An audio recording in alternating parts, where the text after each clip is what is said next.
todas. Enorme alegria e satisfação estar aqui. Quando o convite me foi feito, eu tive a ocasião de recordar a importância que Chico Science teve para mim no momento de, digamos, reconstituição de minha própria identidade, assim como eu creio que foi importante também a obra de Chico Science para essa recomposição de muitos outros jovens periféricos no Brasil que construíram uma nova relação com a tecnologia, com a informação, com a imagem, com a mundialização de modos criativos e inovadores. Bom, como minha área de especialidade de pesquisa tem grande afeição, proximidade com o que chamamos de relações raciais, a minha experiência como antropólogo navegou nesses mares racializados do Atlântico Negro, acabei preparando uma apresentação que foca um pouco na ideia ou na invenção do macho negro. E, na verdade, o que discutiríamos aqui, o que eu proporia aqui, seria, de certa forma, considerar, investigar, explorar os processos de, talvez, desconstrução, ou que aqui eu estou chamando de desrepresentação do homem negro.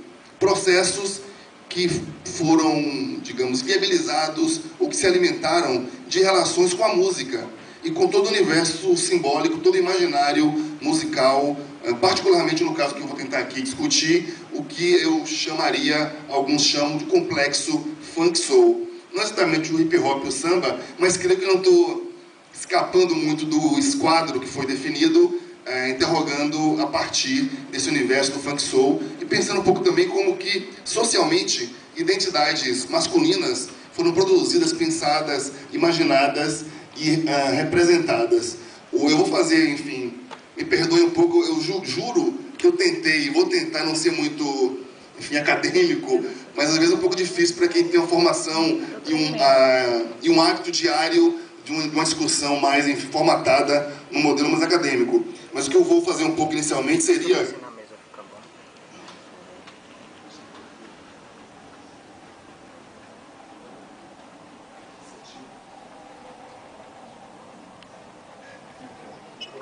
faria então uma certa circunscrição histórico-conceitual para poder chegar, de certa forma, ao núcleo, ao que nos interessa mais, essa relação de identidade masculina e música. Bom, é importante talvez considerarmos de que forma identidades sociais são produzidas, sustentadas em contextos que são estruturados. Vale dizer, então, que não são aleatórios, quer dizer, que não caem do céu, mas seguem certos padrões. Tais padrões formariam, então, uma estrutura, uma armadura um ambiente em meio ao qual essas identidades masculinas podem ser constituídas ou consubstanciadas. Fazendo parte dessa estruturação, existem vicejos, modelos de masculinidade em relação com o que chamaríamos muito sumariamente, de modo muito, talvez abreviado, formas de exclusão social. Violência, pobreza, periferialização, estigmatização, racismo, preconceito diversos. Então, quer dizer, o que argumentamos aqui é que a identidade, a maneira como os homens pensam a si mesmos, não se constitui fora, digamos assim, de realidades sociais que também implicam exclusão, violência, desigualdade e assim por diante. De outro ponto de vista, temos que considerar que, diferentemente do que durante muito tempo se imaginou, quando falamos relações de gênero, implicamos, obviamente, não apenas na condição da mulher, mas num movimento relacional, numa troca, numa inter-relação que implica, então, no mínimo, um par, dois elementos, o homem e a mulher, o macho e a fêmea. Nesse sentido, o homem também constitui sua identidade relacionalmente nessa, digamos, conversação com o seu oposto estrutural, digamos assim. Tudo isso, considerar, então, relações de gênero, contextos estruturados e modelos de masculinidade em ambientes de exclusão, nos levaria a relativizar, a questionar a figura masculina. O que é esse homem? Que muitas vezes nós tendemos a imaginar como sendo um mero resultado dos hormônios, da biologia ou da fisiologia. E o que argumentamos na antropologia é de que o homem, ou ao menos a sua identidade social prevalecente, é fruto da história, da estrutura social, de relações com outros sujeitos num cenário estruturado. essas relações também são, quer dizer, talvez ganhe maior visibilidade o aspecto construído em momentos de crise, tal qual aparece aqui essa imagem. Algo trabalhado reflete um momento na luta norte-americana por direitos civis. Os negros americanos saíam nas ruas com uma plaquinha: eu sou um homem. Na medida em que o racismo americano, que vicejou até, de modo legal, até os anos 50, 60, enxergava no homem negro norte-americano o boy, uma criança ou alguém menos homem. Então, afirmar a masculinidade seria afirmar a humanidade diante de uma situação excludente racialmente. De algum modo, então, eu acho que isso serve como exemplo dessa produção estruturada de masculinidade, que é, eventualmente, ou quase sempre, estruturada em contextos também conflitivos, de, no mínimo, numa oposição, digamos assim, ou num antagonismo situacional com a mulher ou com todos aqueles outros não homens. Porque, enfim, não podemos, talvez não é o caso de aprofundar aqui, mas, obviamente, que os antagonismos de gênero que constituem o homem ou o masculino embutem também a ideia do não homem. Pode ser a mulher, o travesti, a bicha, o viado, assim por diante.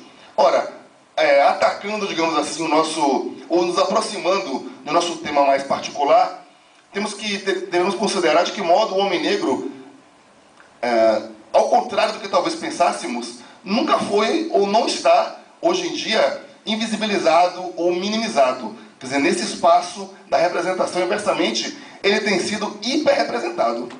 Há uma saturação de imagens do homem negro. Há um bombardeio cultural, simbólico, do que seria o homem negro. Por exemplo, nas páginas policiais, que, digamos assim, colonizam o espaço, o ambiente imaginário, no sentido de imagens com o qual nós nos relacionamos. Então, que interrogaria de que modo, de que maneira constituiu-se vernacularmente, popularmente, formas de desrepresentação do homem negro popular ou periférico, e reinvenções de masculinidades populares.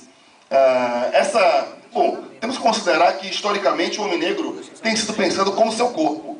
Isso seria propriamente a fetichização do homem negro. Porque pensemos o que seria o fetiche: tomar de algum modo a parte pelo todo. Eu, do ponto de vista, talvez, na esfera do desejo, eu tenho tesão por um salto alto de mulher, que é um pedaço que representa a mulher. De algum modo, isso significa um fatiamento, uma fragmentação, uma redução da mulher ao seu símbolo. Do mesmo modo, o homem negro, ele é reduzido ao seu corpo.